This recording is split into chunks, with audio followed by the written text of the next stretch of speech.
I'm going to show you just for 2 minutes each and step by step. Uh,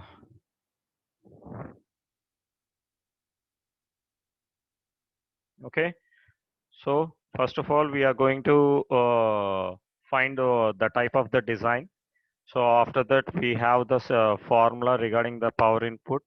That is P is equal to VI, and we have converted here. We are not going to have any current value. That's why we have taken the power in terms of voltage and resistance. So R is the resistance, that is rho L by A. Everyone knows. So this is the formula, and we have rearranged this formula and make the values, substituted the values and solved it. So we have got the one value, that is d square by L. Thus we have named it as first equation, and second one. Let me rub the ink marks. Okay, we have what I said earlier is there are two steps. First one is heat dissipation by according to Stephen's law. This should be, you have to remember, it's an easy formula. So by placing the values, we have calculated the value of heat dissipation, and we have taken the steady state under thermal equilibrium. A steady temperature means that is nothing but under thermal equilibrium. This heat output, that is P is equal to heat into surface area. According to the design, you are going to consider the surface area. So having the values by placing the terms and making it as a second equation. By solving these two equations, you are going to have your values which you wants to derive. That is diameter and length. Okay. So this is the procedure to solve this type of problems. Okay. Next, we will step into our topic for just for 5 to 10 minutes. Yes. Next, the important thing is methods of electrical heating. So here, before we have seen, before starting of this unit, we have seen what is an electric heating. We have seen the introduction. Why we, what is the purpose of a heat, and in our daily life, how it is going to be useful for us, and in which way the heat is going to be transferred. That is the mode, way of modes of transfer of your heat from one part to the another part. That by conduction, convection, and radiation. So this is the three ways of modes of transfer of your heat. So I have shown you the pictorial representation. So from that you can easily understand what is meant by a conduction, how the heat is going to be transferred, and through convection. Conduction way is different from convection. Convection is different from radiation. So the best examples also we have seen that conduction, convection, and radiation. The radiation is the best example is solar heater. I have shown you this. So there from that mode we have understand and we have studied what are the modes it has been happen. And next thing where is the design. But before stepping into the design, we have studied what are the materials we have used for this heating elements. So we have seen some of the materials like nickel chromium, nickel chromium, nickel chromium iron, nickel chromium cadmium. So like this, the combinations makes you an alloy. So I have shown you in a table. In the table, the ranges of your maximum temperature of heating, that's about a minimum of 400 degrees centigrade to 1200 degrees centigrade. So if you wish to have your work more than operating temperature is more than 1200 degrees centigrade, then you are going to change your alloy material, because the materials which we shown in the tabular form is only up to the mark of 1200 degrees centigrade only. So if you wish to have your work more than 1200 degrees centigrade, then what we are going to have? Just changing of the material, heating material. So some of the examples we have seen is, what are those? That is tungsten, graphite, cadmium. So all these materials we are going to use, which we have more than 1200 degrees centigrade. So apart of this, when coming to advantages, there are some of the also disadvantages. Due to the reasons and causes, the heating elements are going to fail to do the work. What are those?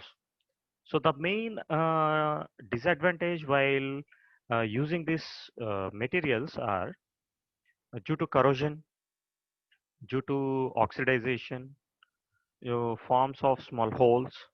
So all these things are going to be happen. So by this, we are not going to get the complete amount of work done. So there are some of the disturbances are going to be caused due to this failures. So that's why we have to choose and we have to maintain properly while doing the or while considering this type of materials. So from this we have from the materials we have design our heating elements. So the design has been taken into the two types, that is circular type and ribbon type, or ribbon type can be uh, another name for the ribbon type is rectangular type. Okay, I have shown you the shape and we have calculated some of the formulas. So from that design, we are going to have some equations. By solving that equations, we can calculate the values of diameter and length of the wire of the material which you have used for the heating purpose. Right, we have seen, and among above right, someone has placed this. So slide change about level. Yes, I will change the slide. Just wait. So from the design, we have calculated some problems. We have seen how to solve the problems for the different designs, and now we have to study regarding the methods of your heating So for each and in this universe, for each and every work, there is a one type of method and one procedure. So for this best example, if you consider your laboratories, any of the laboratory, the control systems or machines or networks. So all these things, you are going to have one procedure and there is a one method to attain your aim. So while noting your not only problems, your procedure also, in the laboratories, your experiments also going to be have in one procedure. Just first of all, you have to write your aim, apparatus, next theory part, next procedure, specimen calculations, and result. According to that results, you are going to have your graph, circuit diagram, all those things. So these are also going to be framed. Some are on the left sides and some are on the right sides. So all these are going to have some method and to following some procedures to have your record on this. So in the mean way, same we are for this electrical heating also there are some of the methods we are going to follow. So by that methods, we are going to choose which type of this method is going to be very efficient and superior to have a work very neat and clean within a high efficiency. Okay, let us see what are the methods we are going to study. So these are the some representation. So has been classified. So first of all, this electrical heating has been classified into two types. That's based upon your frequencies. That is power frequency heating and high frequency heating. So when coming to the power frequency heating, there has been subclassified into three types. That is, you are going to have resistance heating, arc heating, and election bombardment heating. So in the resistance heating, this can be done by directly or indirect or radiant heating. So here in this you are going to study the topic of the conduction, convection, and radiation.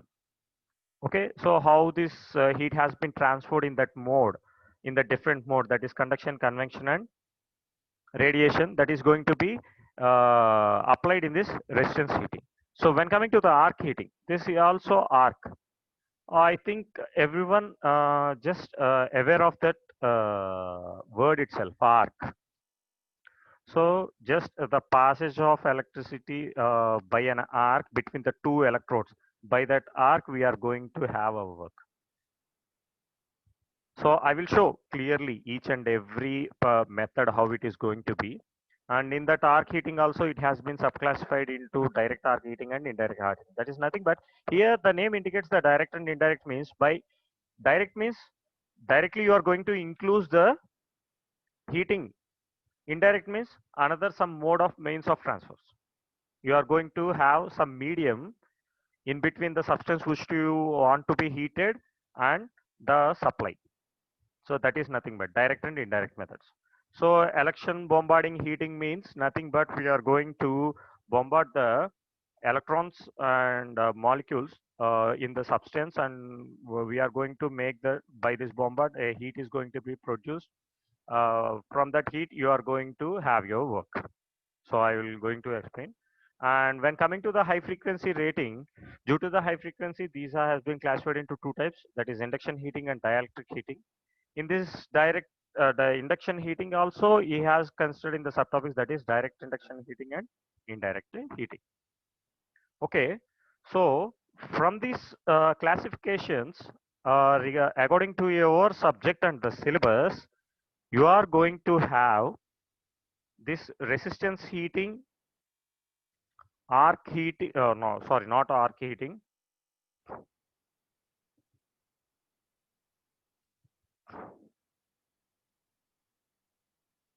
Induction heating and dielectric heating. So just I will give a outline regarding this arc heating and election bombard heating. But when coming to your syllabus, you are going to learn about only resistance heating, induction heating, and dielectric heating.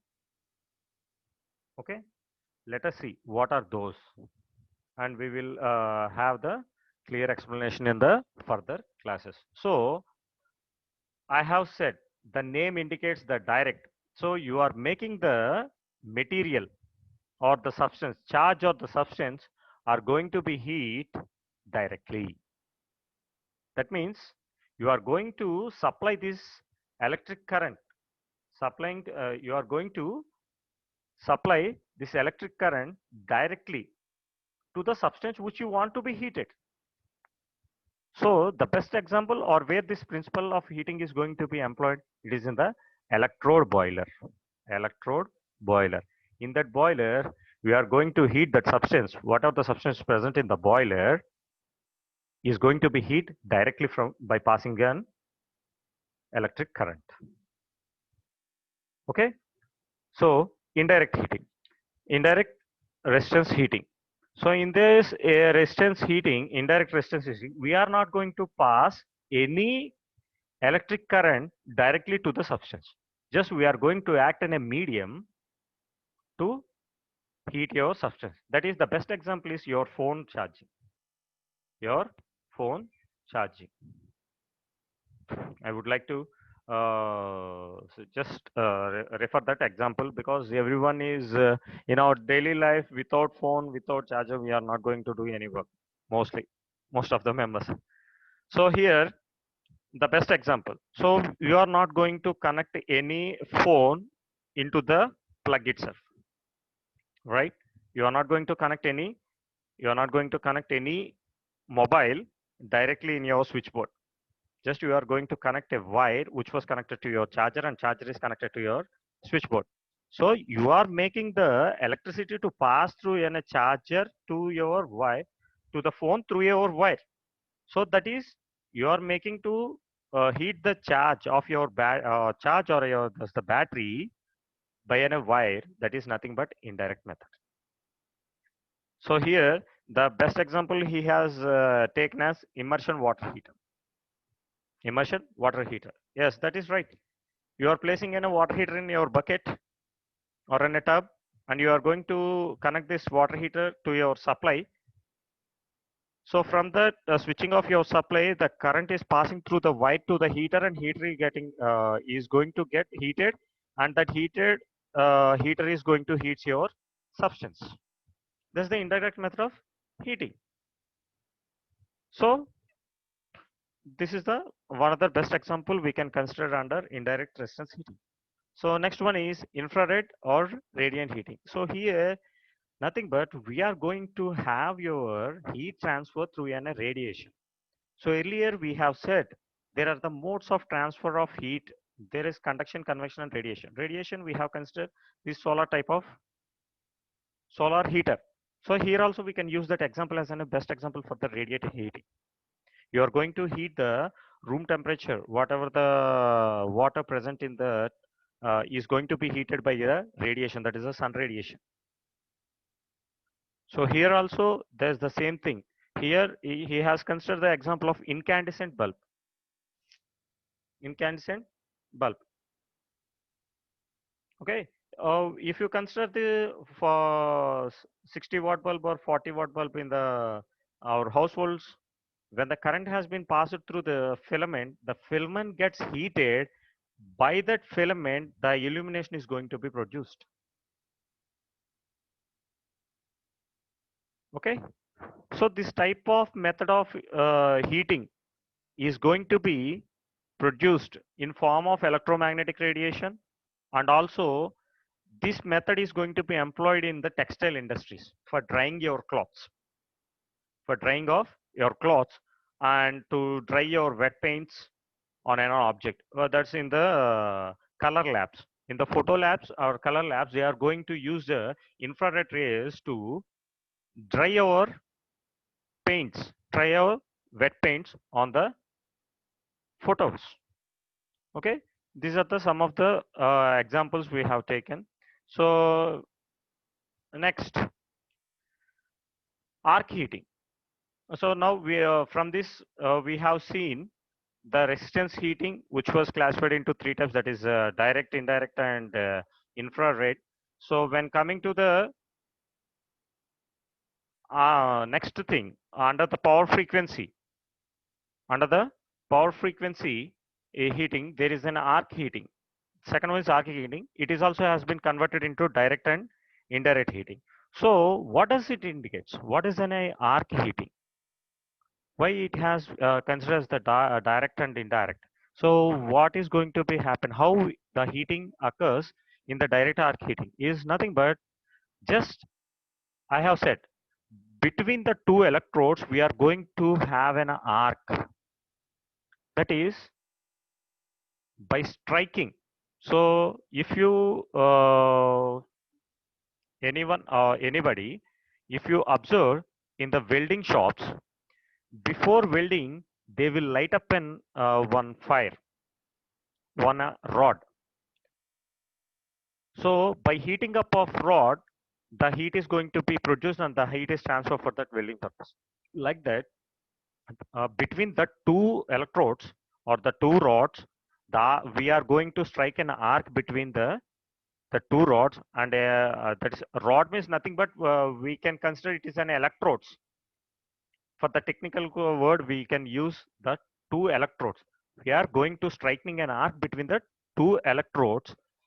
By that, a heat is going to be developed. By the arc, the heat is going to be developed.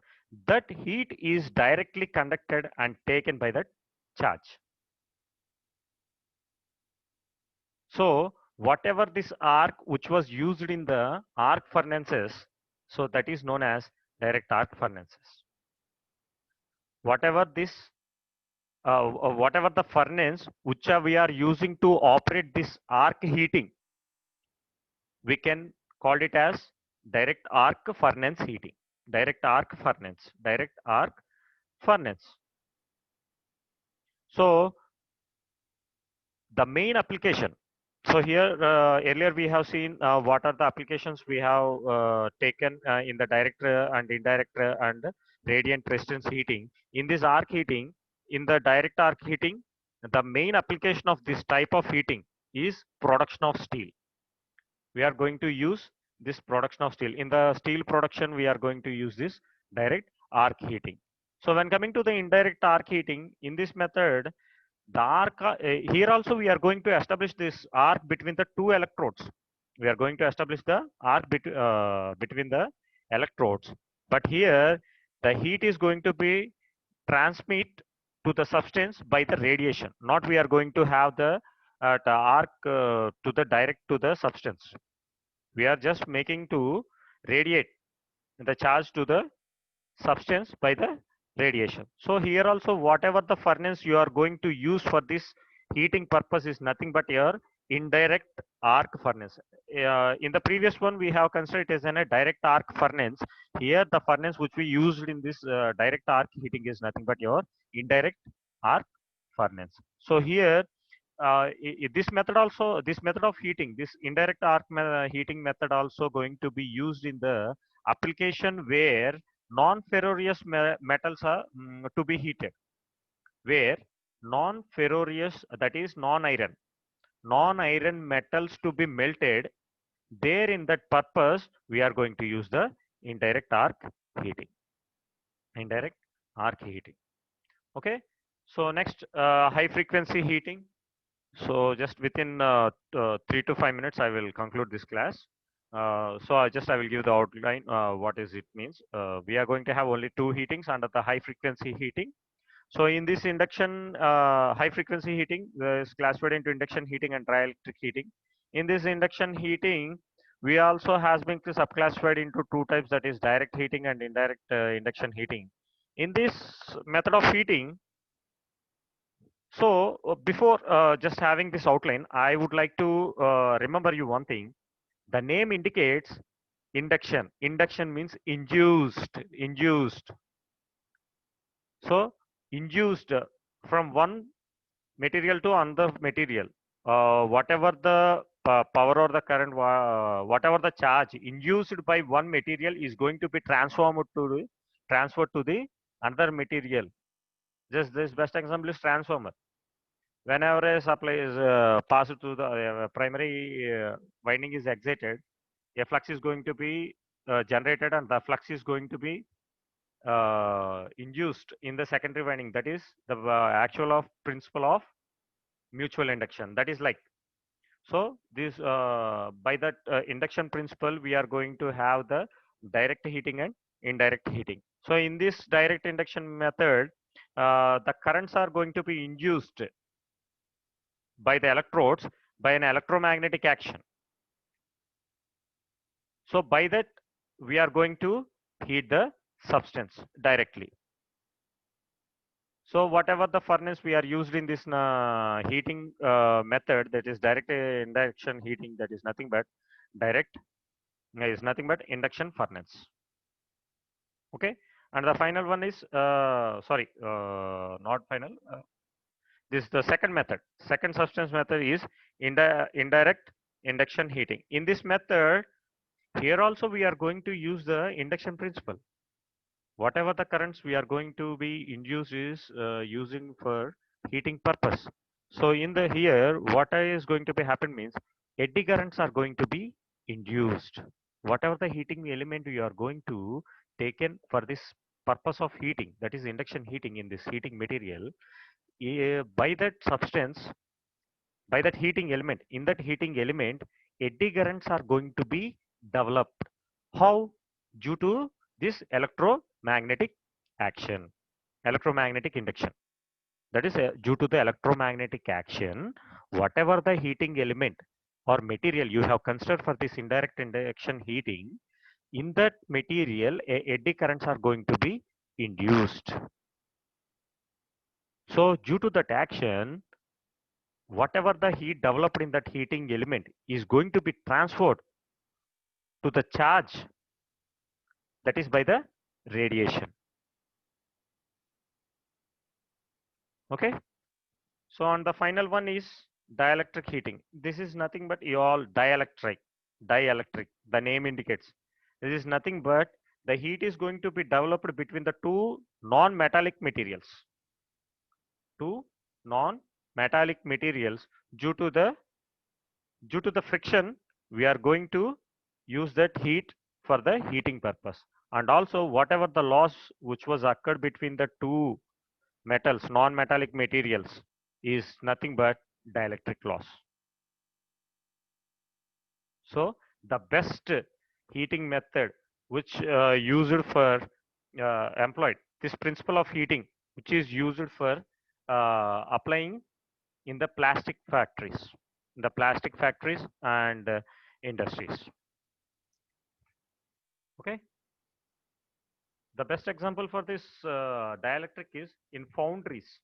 In foundries, for making for heating and hard materials and to bending the hard materials, all this type of work in the foundry, the place where these type of work is done is called as in a foundries. In that foundries, everyone is going to use this dielectric heating.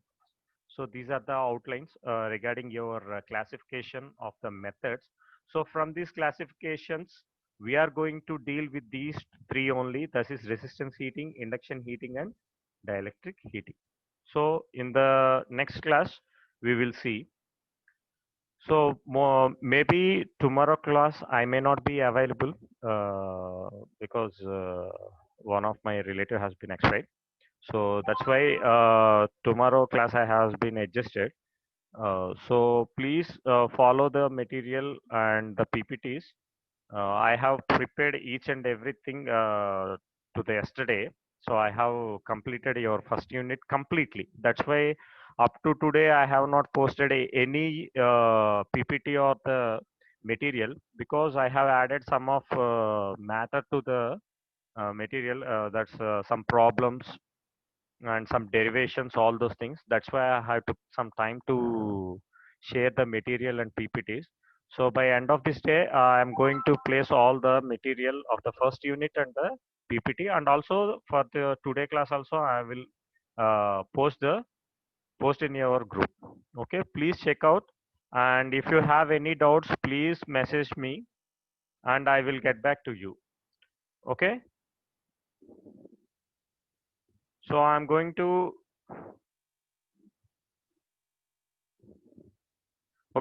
conclude this class.